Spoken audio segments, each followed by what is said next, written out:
my name's Craig Petty, and on behalf of Murphy's Magic, I want to welcome you to the Inspiration Project.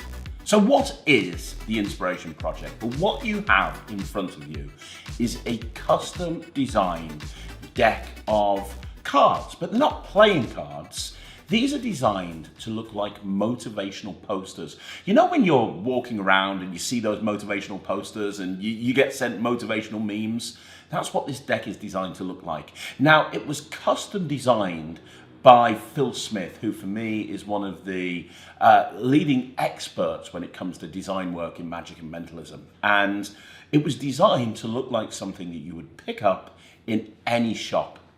And what I want you to do at some point is go down to your local bookstore or go down to your local gadget shop, and you're going to see decks of cards just like this. So they're motivational cards, but inside you have so many mentalism principles built into it.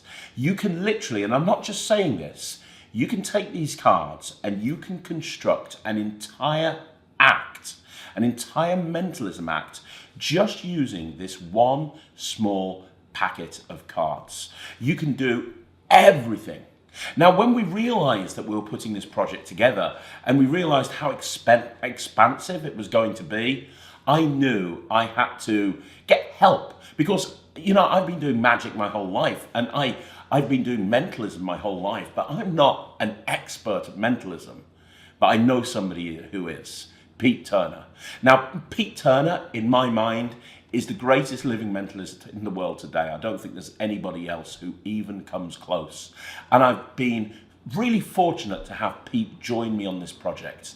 And over the course of this whole project, you're going to be learning exactly what this deck of cards does, exactly how it works, all the different principles that have actually been put into it, and then you're going to be learning tons of different routines, applications, and concepts that you can use to literally create an entire act. The beautiful thing about this deck is it literally fits into your pocket. You can do it on stage, you can do it in close-up, you can do it walk around, you can do it banquet, you can do it in any environment, and there is so much that you can do with this just one simple prop. So thank you, Pete Turner, for joining me on the project. But what we'd like to do first of all is I'd like to start off by talking to you a little bit about the history behind this deck of cards and how the Imagination Project came to be. So I want to give a big shout out to Brandon Bennett. Now, Brandon is an incredible magician and mentalist based over in California in America, and he's a very good friend of mine. And Brandon was talking to me one day, and he said he was looking for a deck of blank cards that are marked on the back. I was like, that's kind of a weird, interesting idea, marked blank cards. And I said, what do you need them for? And he said, well, I've got this routine that I do, and it would be great to have the cards marked on the back. And I was like, okay, well, what is the routine that you do? And he proceeded to tell me that he had a deck of cards that were blank on both sides, so double blank cards, and in Sharpie marker on the face, he'd written various different words. And these words were all designed to create emotion. So there were some emotion words like love and hate and so on and so forth, but there were other words as well that had nothing to do with emotions.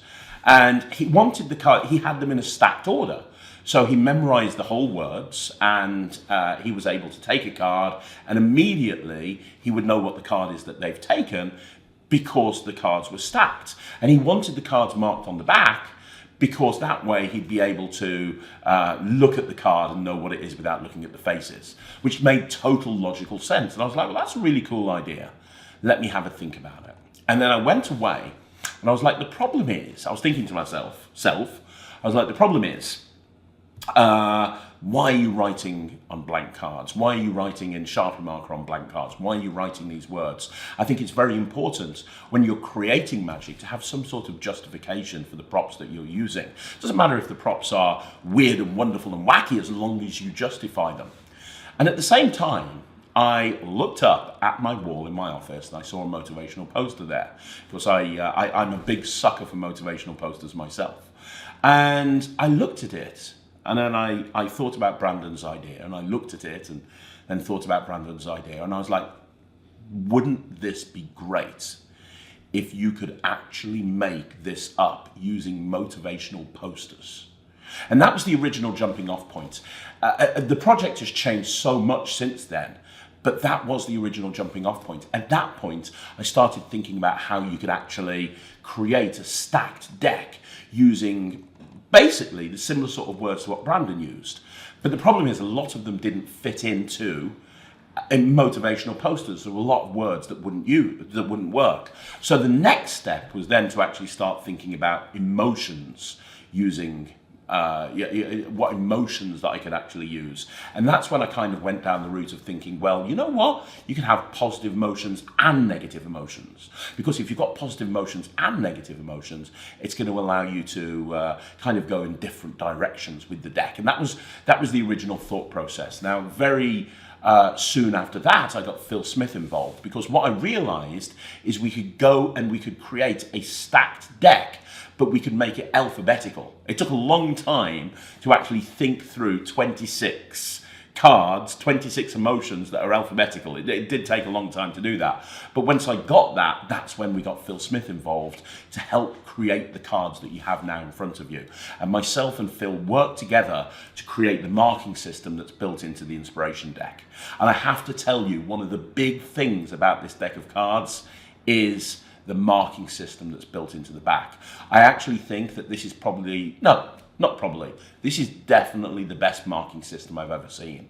Because what it allows you to do, for the first time ever as far as I'm aware, it allows you to get access to an entire word off the back of the cards, which was a really big point, and it was what I really wanted to achieve with this deck. What I wanted to achieve is to be able to have the information cued to you from the back, but you needed to have the entire word cued, not just a letter. Because the problem with just cueing a letter is you've then got to memorize 26 words, which some people just find difficult. I don't have a problem with that. You know, I've been using things like mnemonica for years, but I know a lot of people do have an issue. So I worked with I worked with Phil Smith to create a marking system that allowed you to have an entire word coded to you. And we went back and forth as to how this was going to actually work. And eventually we got to the point where we created an alphabet. And that alphabet allowed us to cue a whole word. Then we realized we could cue other words off the back of the cards as well. And then from there, it built up and it built up and it built up to the point of where we are right now, where you've got a deck of cards which has more information cued into you than anything you could possibly imagine. The backs of the cards, and have a look at the backs of the cards, you could look at them and not find anything. But it's hidden in plain sight. Once you know what you're looking for, you've got access to more information than you could possibly imagine. And then over the coming weeks, myself and Phil and Brandon as well, we all work together to create what you have here with a ton of information built into it. So it's no longer just a tool used to cue emotions, but we've got a stack load of principles and concepts built into this, which is why I say that this is really a mentalism act in your pocket, because there's so many different principles and concepts that you can use or not use depending on where you want to go next. I hope I've got you excited to the point where you want to actually learn some routines with this, and we're going to get to that. But in the next section, I'm going to go through exactly how these decks work. I'm going to talk to you exactly what you've got in your hand, why it's so powerful, and talk about all the principles at play. Buckle up. This is going to be exciting.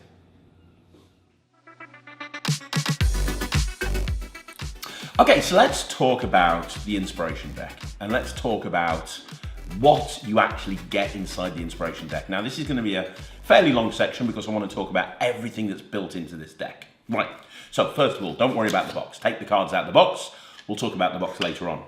Now, you're going to find that when you open up the box, there's going to be a couple of let's call them gaffed cards. You know, when you open up a deck of regular playing cards, you get maybe a blank card or a double backer. We got a couple of really kind of crazy cards in here. One of them is a very tiny image, and if you look at it carefully, it says anxiety.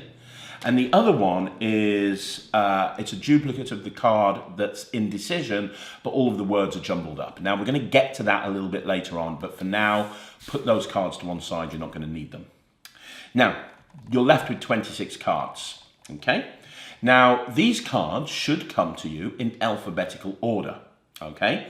And that's the first principle that we want to talk about. What we have here is a stacked deck of cards. They're all designed, if you have a look at the faces first of all, and as you're looking through this section, get the cards in your hand as well so you can follow along with me. If you look at the faces, you can see what I mean, that they're all designed to look like motivational posters. All 26 of these cards are designed to look like motivational posters.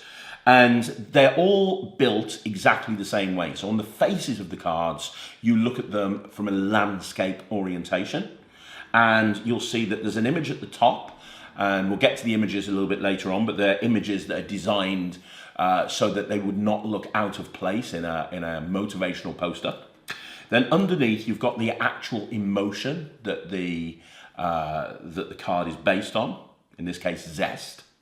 Underneath that, you've got a quote, and underneath that, you've got the name of the person that gave the quote. So that's the elements of the face of the card: the image, the emotion, the quote, and the person who gave the quote. Now, you want to make sure that these are stacked in alphabetical order. They should come to you stacked, but they might be in reverse order. And if they are, all you have to do is just deal them onto the table one at a time. You want zest at the bottom, and you want anxiety at the top. Now, I will point one thing out to you right now, just so you're aware of this. You'll notice that some of the pictures that are on the images are in black and white. Some of the images are in color. There are actually 13 positive emotions, and there's 13 negative emotions in this set. The positive emotions are all color images. The negative emotions are all black and white images. Okay, it's very important you realize that for a little bit later on. But all of the positive emotions are color images, all the negative emotions are black and white images. So the first principle at play here is the fact that all of these cards are in a stacked order.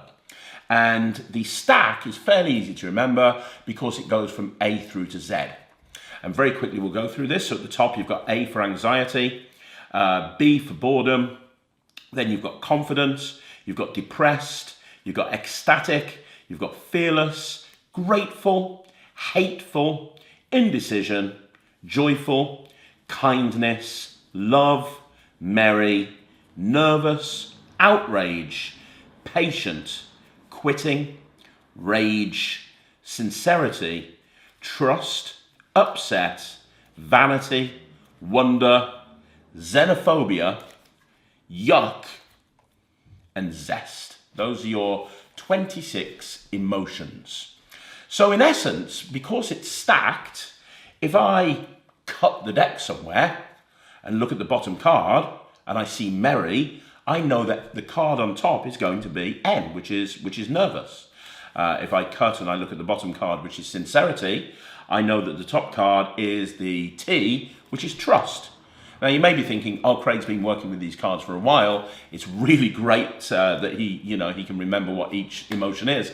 I can't remember what each emotion is. I'm getting cued that information on the back of the cards, and we'll get to that in just 1 second. The first thing is that these cards are in a stacked position. They go through to A through to Z, and obviously, as well as that, they are, it's a cyclical stack.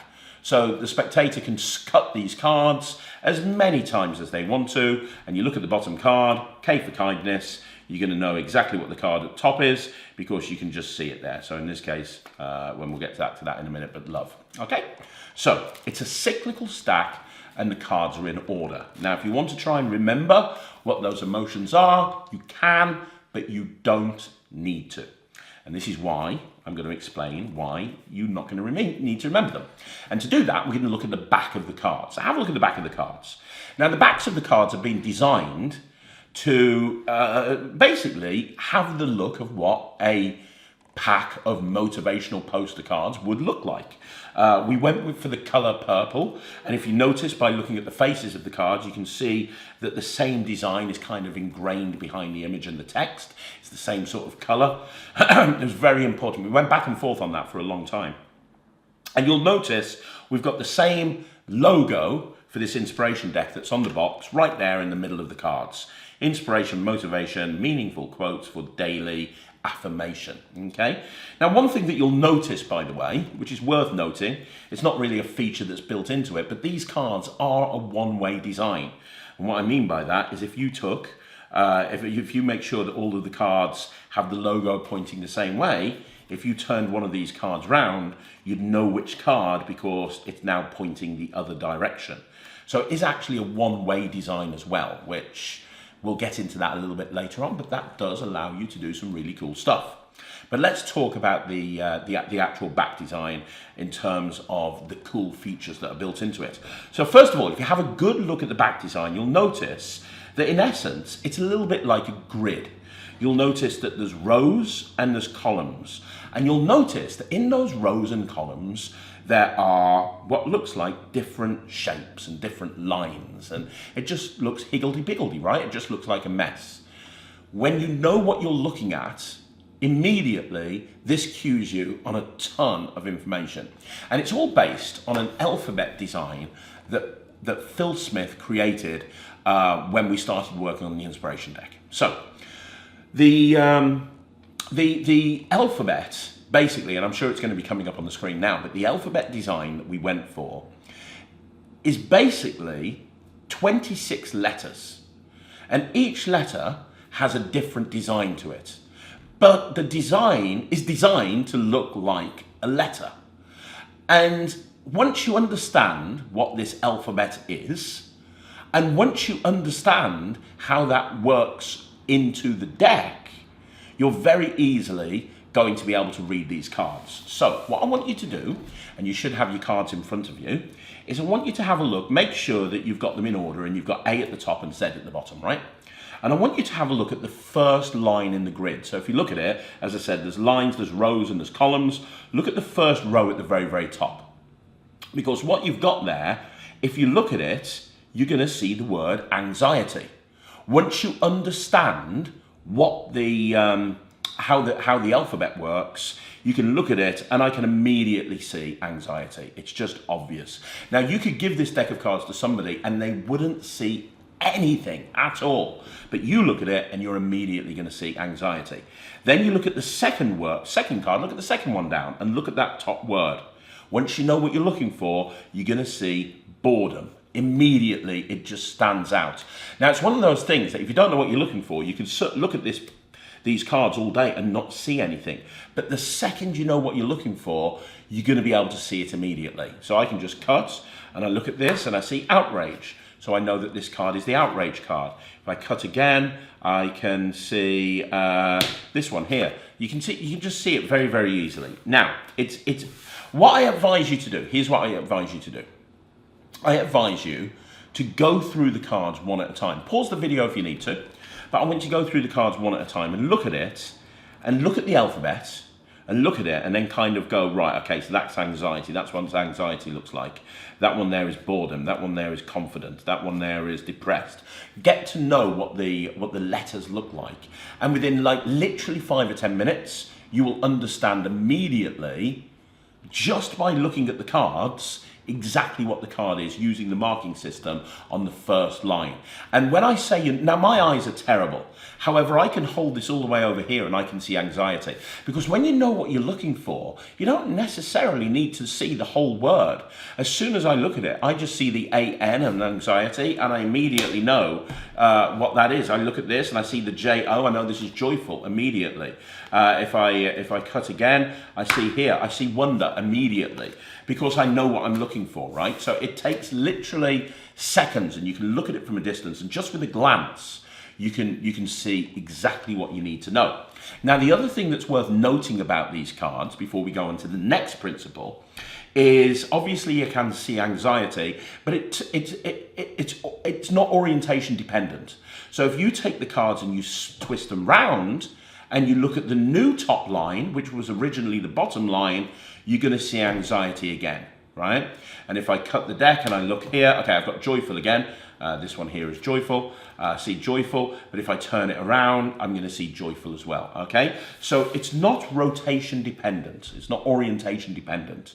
The cards will give you the information whether it's held this way or it's held this way, which is amazing, right? That's really cool. So when we came up with this alphabet system, when Phil came up with it, I was speaking back and forth with Phil. I was like, this is amazing. This is exactly what we wanted to achieve. We wanted to have this motivational posters deck which would automatically cue you the card that they're looking for. So you can just literally have them have a card, you can look down on the table, or you can have them hold the card up and you know exactly what the card is.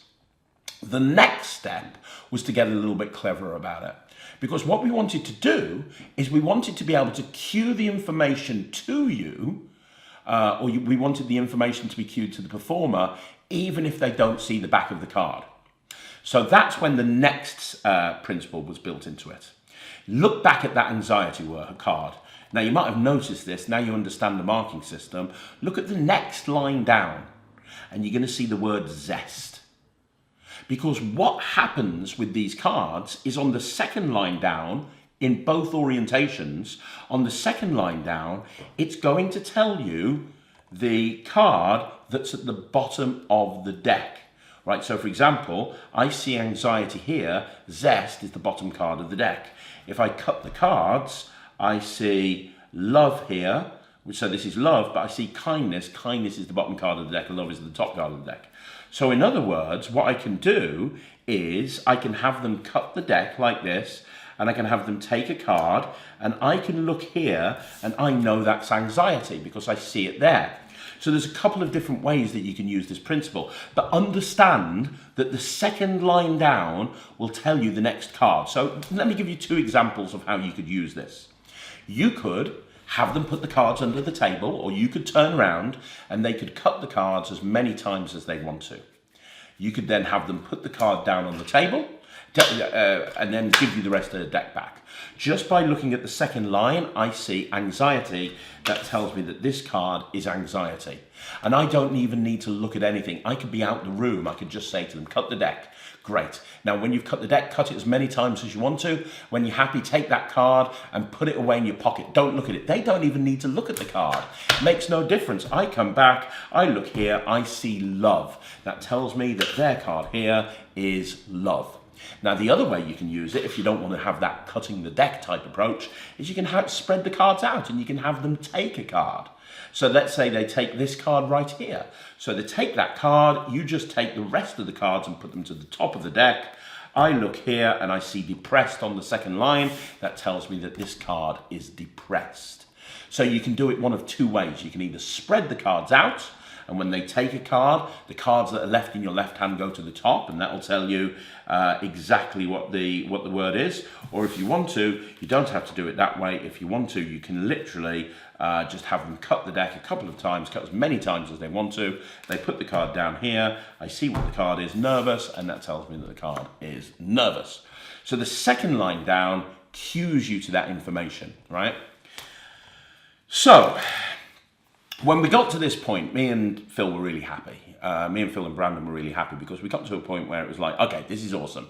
We've got this deck of cards here. Now, you could literally be out the room, they could take a card, and you know what their card is every single time. Cool. What else can we do with this deck? What else can we do with this concept? And then we kind of thought to ourselves, well, let's have a look at the front of the deck. What is there on the front of the deck? Well, you've got the image, you've got the emotion, you've got the quote, and you've also got the person who leaves the quote, right? That's everything that you've got. What can we do with the quote? And what we did with the quote is we've built kind of like the mother of all book test principle into the quote, but not really.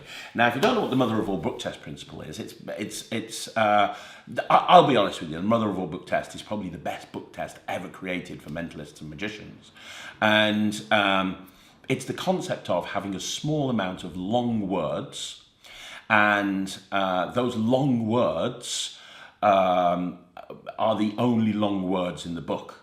So if you tell them to go through and pick a nice long word, maybe over 5 letters, and remember it, they're going to be drawn to one of, say, 10 words. Well, that principle is built into these cards as well. I want you to take the cards and have a look at the quotes. Have a look at the quotes on every single card.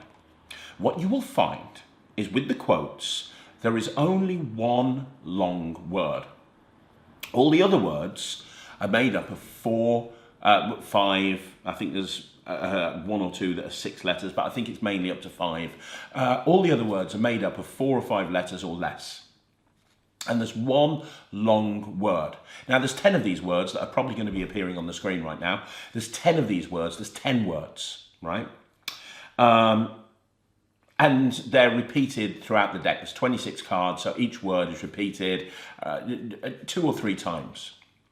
And it took a long time to write these quotes. Trust me, it took a long time to write these quotes because the quotes had to make sense. They had to be real quotes that kind of tied into whatever the emotion was on the card. But I had to write them in such a way that it was all small words other than one big word. So what this principle allows you to do is they can take any card and try this yourself right now. Take a card. I'm looking at the card Wonder.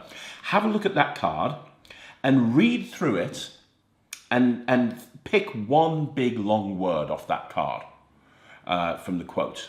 And what you'll find is, in my case here, Wonder, the only word that they can pick is perseverance. Because perseverance is the only word. If you read it, look up at the stars and not down at your feet. Try to make sense of what you see. Perseverance is the key. The word is perseverance. If I cut and look at another one, I've got fearless right now. You can't bury a seed will grow back stronger, be like a seed. If you tell somebody to think of a big long word from that quote, over 5 letters, they're going to think of the word stronger. They don't have a choice. So now, what you can do with these cards, and me and Pete are going to get into this in more detail a little bit later on, but what you can do with these cards is you can literally have them look through the quotes and look at any quote, and you can tell them to read the quote, pick a big long word off that quote, maybe over 4 or 5 letters, and remember it. And you're going to be forcing them onto one of 10 words. When I realized that we could build this into the quotes, I was so happy. I was so excited because I was like, this is amazing. This is great. Because what this is going to allow us to do is it's going to allow us to have multi-phase routines. It's going to allow us to have one person think of an emotion, have one person think of a word off a quote, be able to get all of that information. You could have somebody pick a card, tell them what the emotion is, and then tell them to think of a word on the quote and tell them what that is. But the problem is, I wanted to try, the whole concept behind this was to try and get away from using your memory. I didn't want to have anybody memorize anything, which is why it was so important to be able to cue those emotive words on the back of the cards. Well, then I said to Phil, hey, we've got all of this real estate on the back of the cards. Why don't we cue the emotion word as well? Sorry, not the emotion word. Why don't we cue the word that they're going to be thinking of from the quote? And that's what we've done. So if you look at the 3rd line down right now, okay, if you look at the 3rd line down, you'll see another word. That's going to be one of those 10 Moab words. But it's built into the cards in the same way that the 2nd line is built into the cards. So you know, like, the 2nd line tells you what the card, it tells you what the emotion is on the card they've taken. Well, the 3rd line tells you the big long word that they're going to be thinking of. So, for example, you can cut the cards and they can take the card. And now the 2nd line is going to tell me exactly what this card is. In this case, it's rage. And the 3rd line is going to tell me what the actual word is. In this case, it's disappears. So when they cut the cards, by looking at the 2nd line, I know what the emotion is. But by looking at the 3rd row down, I know what the big long word is of the quote. So now I can say to somebody, cut the deck. I'll look away. Are you happy? Do you want to cut again? Yep. Okay, cut again. Are you happy? Yep. Take that card. And now just by looking at this, I can, before they even look at their card, just by looking down here, I can know the emotion they're thinking of.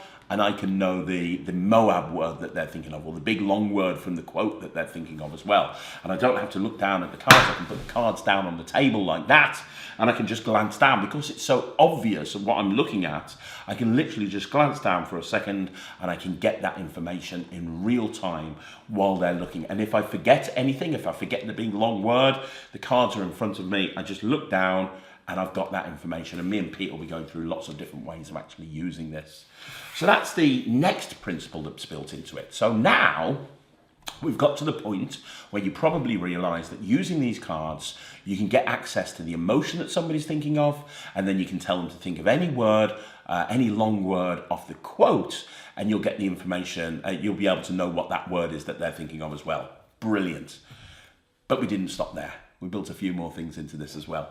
The next thing we built into it is Phil Smith's stupid principle. So Phil Smith put together this concept called the stupid principle, which is genius. And I suggested to Phil that we apply it to these motivational poster cards, the inspiration deck, basically.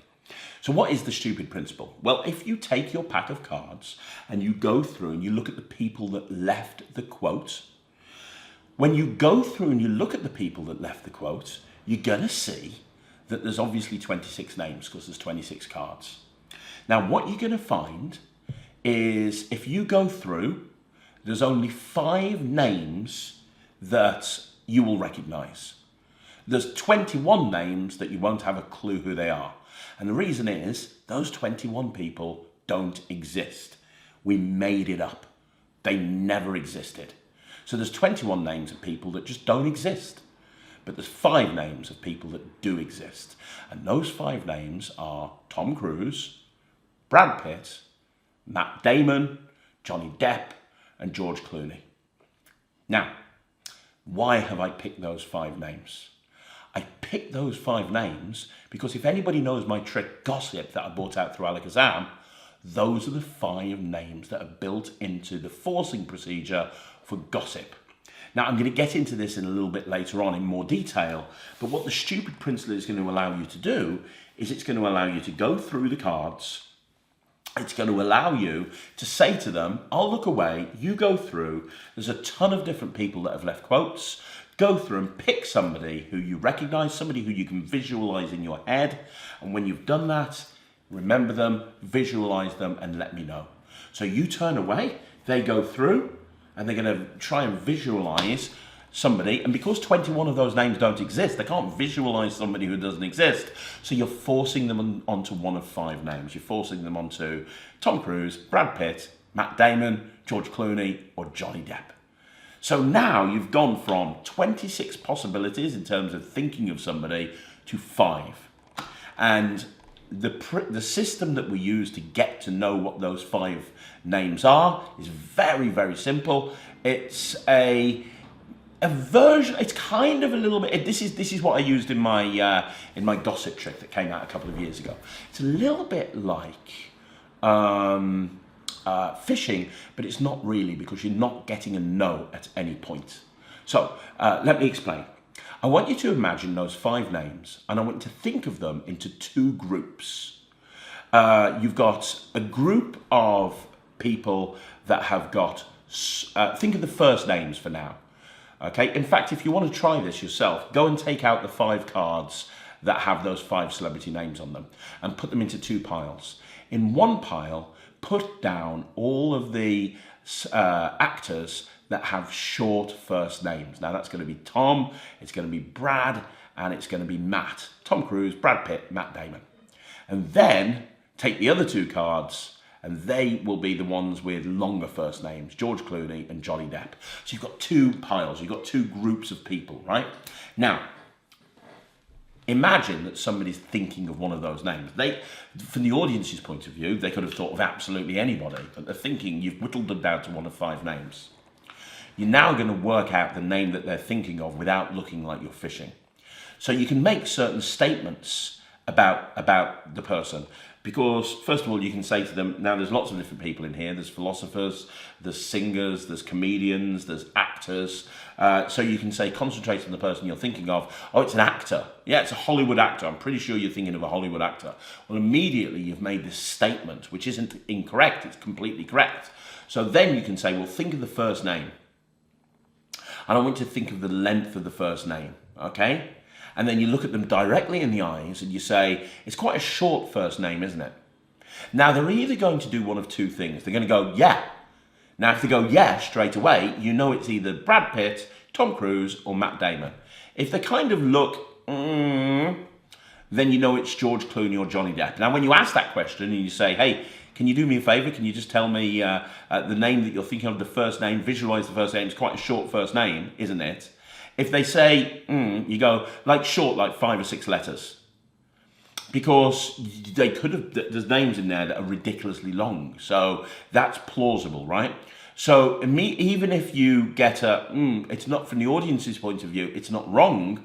You're just saying like 5 or 6 letters. And then they will go, oh, yeah. But now you know if it's Johnny Depp or George Clooney, or if it's Matt Damon, Tom Cruise, or Brad Pitt. Now let's assume that it's one of those 3. Let's assume it's Tom Cruise, Brad Pitt, or Matt Damon. And so you said, hey, think of the first name. It's quite a short first name, isn't it? And they go, yeah. And you go, yeah, it's 3 or 4 letters, isn't it? Well, that's another yes, because they are going to be either 3 or 4 letters. You say, yeah, it's 3 or 4 letters, isn't it? Yeah. Is it 3 letters or is it 4? They will then tell you if it's 3 or 4. Now, if they say 3 letters, well, you know it's Tom Cruise, because Tom Cruise is the only person with 3 letters. So you can immediately then go on to reveal who the person is they're thinking of. If they say 4 letters, well, you know it's Matt Damon or Brad Pitt. And you immediately say, yeah. And the surname, it's got the same amount of letters. It's got 4 letters, isn't it? And if they say yes, it's got to be Brad Pitt, because Brad and Pitt have the same amount of letters. Pitt has 4 letters, Brad has 4 letters. If they go, no, you go, oh no, hang on, there's one more, there's 5 letters. That's right, there's 5 letters, isn't there? And that's going to be Damon, because Damon is spelt with 5 letters. So you've immediately been able to know whether it's Tom Cruise, Brad Pitt, or Matt Damon without asking a question, instead making a statement. So it looks like this. You think of the first name. It's quite a short first name, isn't it? Yeah, it is, isn't it? It's like 3 or 4 letters, correct? Yeah. Is it 3 or is it 4? Oh, it's 4 letters. Okay. And the surname's 4 letters as well, isn't it? It's 4 letters. Or is it one more? It's 5. It's either 4 or 5. How many is it? 5. That's what I thought. Yeah, that's what. And now I know it's Matt Damon. So you're not getting a no at any point. You're not getting it wrong at any point. Now, if they go in the other direction, if it's George Clooney or Johnny Depp, and you're going in completely the other direction, right? So if it's one of those 2 guys, you say, think of the surname. The surname is the same amount of letters, or is it smaller? The surname's smaller, isn't it? And if they go, yeah, it's smaller, you know it's Johnny Depp, because Depp only has 4 letters. And if they go, no, it's the same amount of letters, you know it's George Clooney. Now, we're going to get into this in more detail later on, but what that basically allows you to do is have somebody think of any person that's left a quote, and immediately, with not really any fishing, you can tell them exactly who the person is they're thinking of.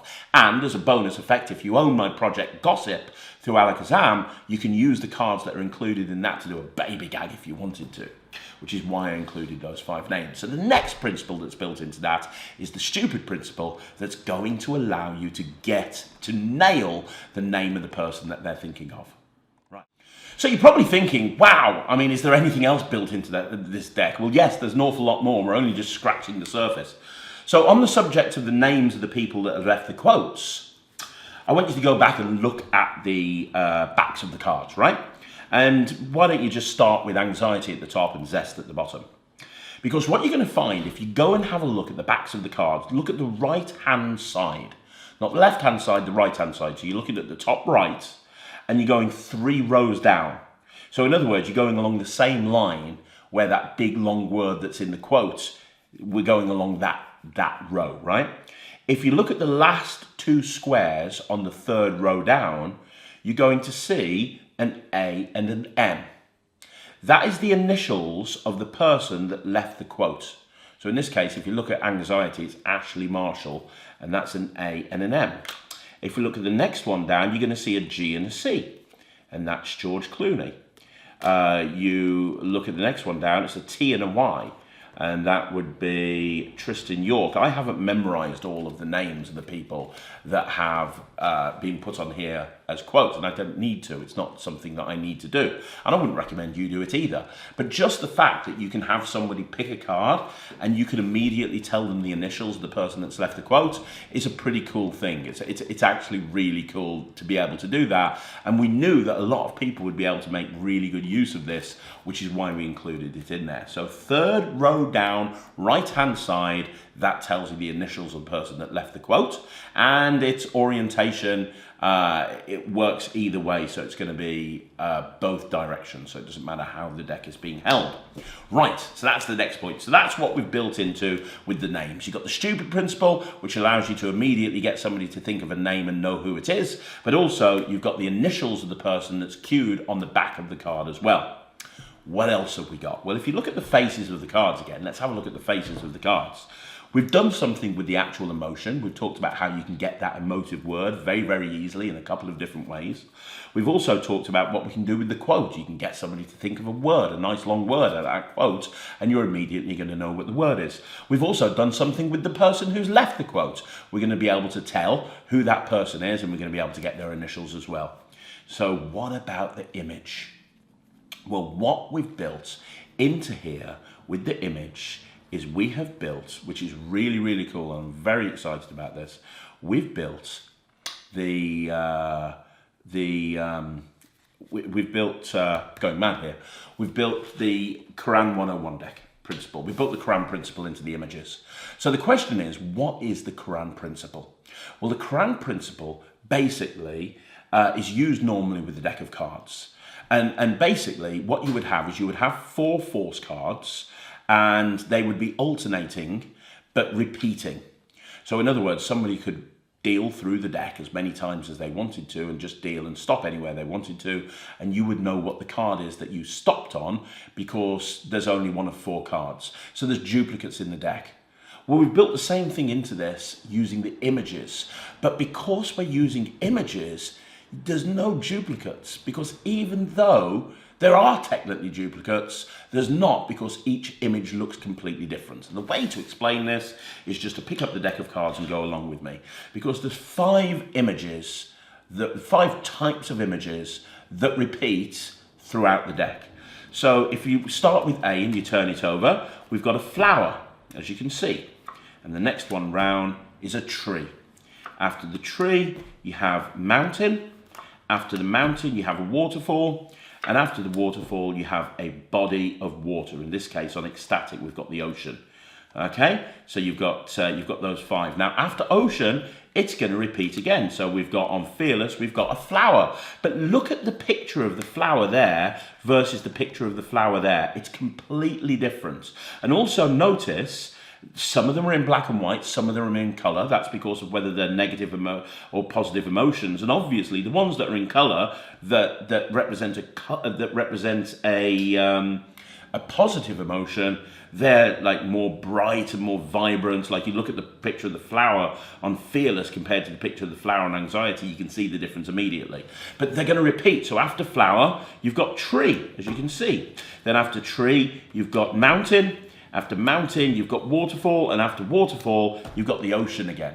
Okay, so you've got those 5 images, and then if you carry on, kindness. Once again, you've got a flower, followed by a tree, followed by a mountain, followed by a waterfall, and then you've got the ocean. You've got like a outrage, which is like an ocean crashing around, and then again. So then we go back to the flower. And then after the flower, you've got the tree. After the tree, you've got the mountain. After the mountain, you've got the waterfall. After the waterfall, you've got the ocean. In this case, trust, and that's a picture of underneath the ocean. And then again, you've got the flower, you've got the tree, you've got the mountain, you've got the waterfall, and you've got the ocean. You've got the ocean then, yuck. And then finally, you've got a flower. So because of that, what you are able to do is you are able to know exactly what the image is that the person is thinking of. Because, for example, let's say they cut the deck a couple of times and you took a card. If they look at the emotion, if they look at the card and they look at that picture, by looking at the bottom of the deck, you're going to know what that picture is, because you know that they go in order. You've got flower, you've got tree, you've got mountain, waterfall, body of water. So if I see a tree, I know the next one's going to be mountain. So by looking at the bottom of the deck, if I see a flower, I know that, in this case I'm looking at upset, I see a flower, I know that we're going to have a tree on the next one, which is vanity. Now, that's all well and good, and that's great, because now, think of the possibilities. Me and Pete are going to go through a few possibilities here with the images, but imagine what you can do with this, right? You can force people, even though they can look through and all the images look different, you can force people, you can force people onto one of 5 images. And you can very, very, very easily get to know the image. Now, the thing is, I didn't want you to look at the bottom of the deck at all. So what we did is we built into the marking system what the actual image is going to be. So if you go back to the back of the cards, and we've got, go ahead and put the anxiety cards at the top of the deck again, right? If you have a look at the cards, look at the right-hand side and look at the second row down, the very right-hand side square, okay? That square there tells you what's on the card. So in other words, I see an F there, that tells me it's a flower. You look at the next one and it's a T, that tells me it's a tree. The next one is M for mountain, tells me it's a mountain. The next one is W, tells me it's a waterfall. And then the next one is S, which tells me it's the sea.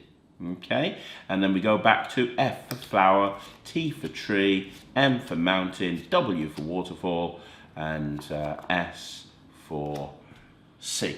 Okay, so in other words, and again, that is orientation independent. It doesn't matter which way you orientate it, you're going to see that information. Second line down, right hand side, you're going to see the information there. So now I could cut the deck, and as soon as I cut the deck, they take the card and I see an M on here, tells me that this is going to be a mountain.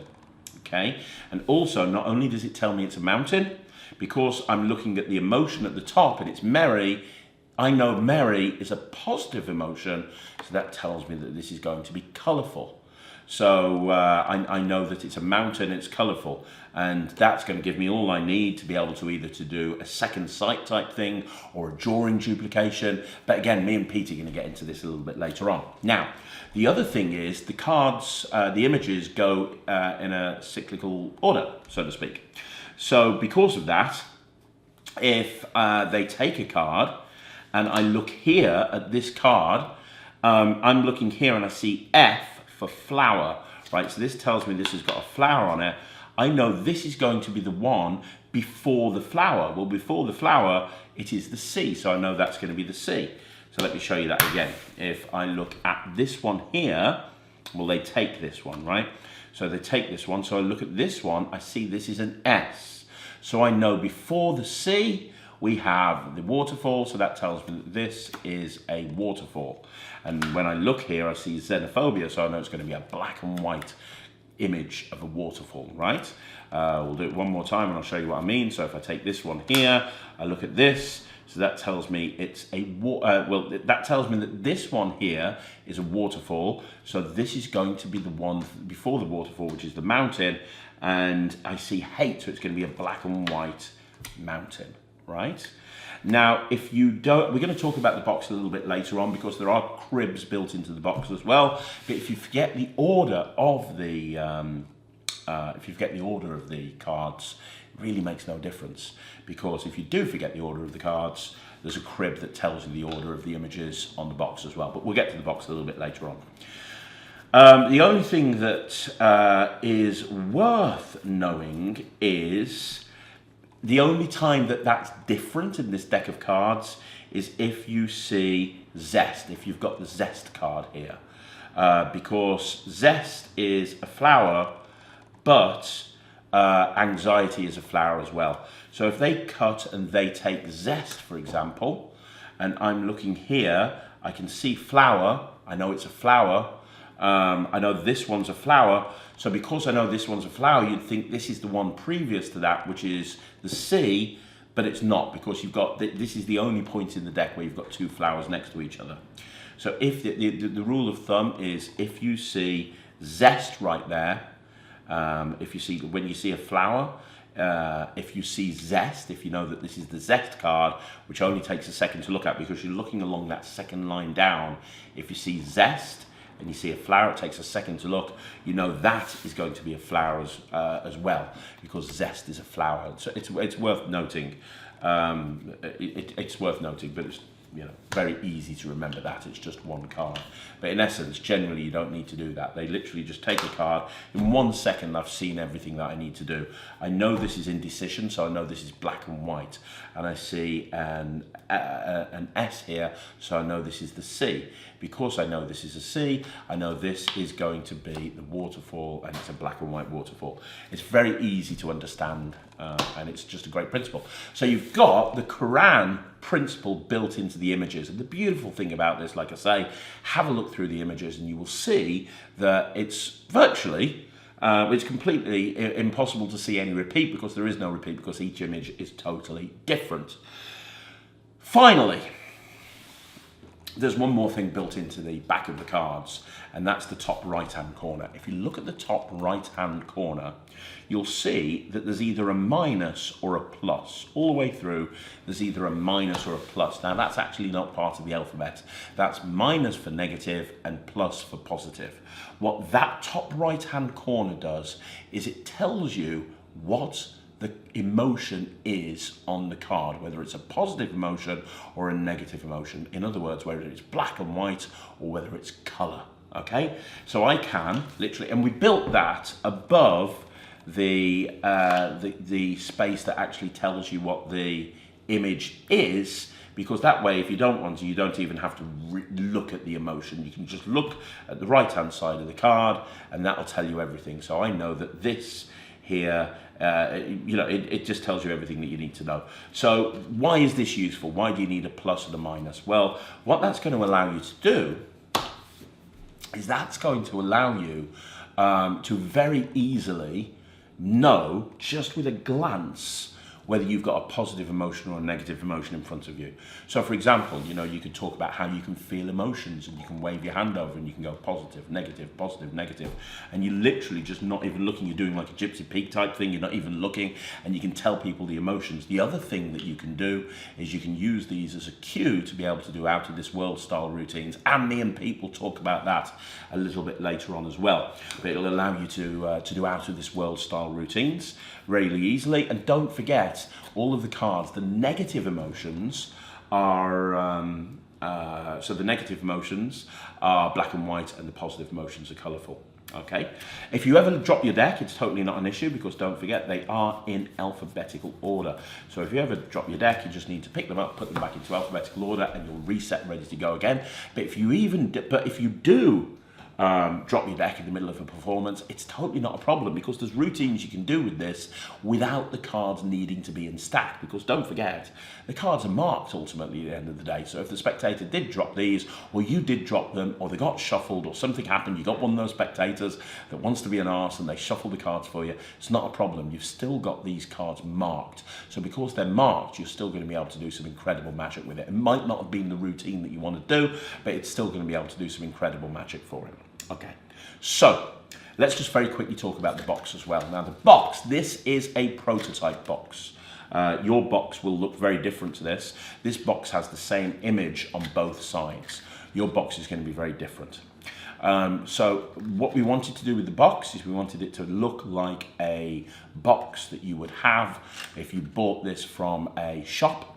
or you bought this from a bookshop or something, you'll notice it says, Mindful Edutainment, 3rd edition. We've tried to make it look as real as possible.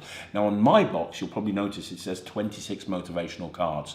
We've changed that on your box. Your box is going to say 30 motivational cards. They're never going to count how many cards are in the box anyway, but by using 30 instead of 26, we're trying to get away from the fact that maybe people might think that they're in an alphabetical order, not that they would, but we thought, why not change that total amount anyway, just to be safe. Now the front of the box that you've got is going to look the same as mine, but the back of the box has got several things built into it. The first thing it has, you'll notice you've got 5 images down the right hand side, and those 5 images are the order of the images in the deck, the Quran principle that's built into it. Those are the 5 images right there. Okay, so you've got those there. So if you forget what the order is, you can have the box in front of you and it'll tell you the order. Super easy, absolutely not a problem. The second thing you'll notice is that you've got the 5 names of the 4 celebrities that are used for the stupid principle in the deck. So that cribs you that information as well. So on the back of the box, you've got the information built into it that's going to crib you what the names are. So if you forget the names, they're there plain and day, so you can see them very, very easily. We're going to talk more about the box a little bit later on, because there's a bunch of other stuff that we can talk about with the box. Before we end, I just want to talk to you about these 2 cards that you put aside at the very, very beginning, because these 2 cards are a bit weird. And these are like bonus gaffed cards. And we're going to talk about how to use these a little bit later on. But we included these just to give you some fun ideas with presentations. The first card, if you look at it very carefully, you'll see it's the anxiety card, but shrunk right down into the middle of the card. The reason for this is it allows you to do an NLP style presentation. NLP, or neuro-linguistic programming, anybody who's studied NLP will tell you that the technique with NLP, if you're wanting to remove a negative emotion from somebody, is to have them shrink it down so small that they can no longer see it, and then that allows them to push it out their brain. It was Brandon's amazing idea to actually have this included in the set. So what we have here is we have that anxiety card shrunk all the way down, so you can use it for an NLP style presentation, which is super fun. It really is super fun, and we'll talk more about that a little bit later on. The other card, again, was an idea by Brandon, and it's the indecision card, but all of the words are jumbled up on here. There's a couple of different ways that you can use this, and we'll talk about these a little bit later on, but it allows you to do something like a pseudo-hypnosis routine. So for example, taking away the spectator's ability to read, taking away the spectator's ability to read words temporarily for a few seconds. And also you can use it presentationally. You can talk about how, when you're indecisive, it almost feels like your thoughts are all jumbled up, and then you can use this in that. But we'll talk more about that a little bit later on. I should point out the reason that we picked anxiety for the shrunken card for a couple of reasons. One, it's the card that's on top of the deck, so it makes sense to have this on top of the deck. But secondly, if you ask somebody to think about, a lot of people will say they're anxious about something. If you ask the leading question, have you ever been anxious about something? Yeah, you have. Well, let's see if I can fix that for you. It was the perfect card to actually include this with. You don't have to do anything with these cards, but we wanted to include them, and we're going to talk about how you can use them a little bit later on. So that's an overview of the deck. Sorry I went on for a while, but hopefully you can see that there is an awful lot built into this deck of cards. There's a lot of principles that are jam-packed into it. And the nice thing is there's so many different routines and so many different ways that you can actually use this. It's very slimline. It fits into your pocket. I don't have a pocket, but it would fit into your pocket, and it's ready to go at a moment's notice. And you can go into whatever routine you want to go into. There's a lot of stuff you can do with this. So now you know how the deck works. Maybe take a few seconds to just familiarize yourself with the words, familiarize yourself with the emotions and the marking system before we go into the next section. Remember, you don't have to memorize anything, but it's worthwhile spending 5 or 10 minutes looking at the marks, looking at the marking system, and getting used to it. Once you understand how they work, you'll be able to read them from the other side of a room very, very easily, and they are it's one of those things that when you see it, you can't unsee it. When you know what you're looking for, you can see it immediately. If you don't know what you're looking for, there's nothing to see. So now we've had a look at that, let's move on.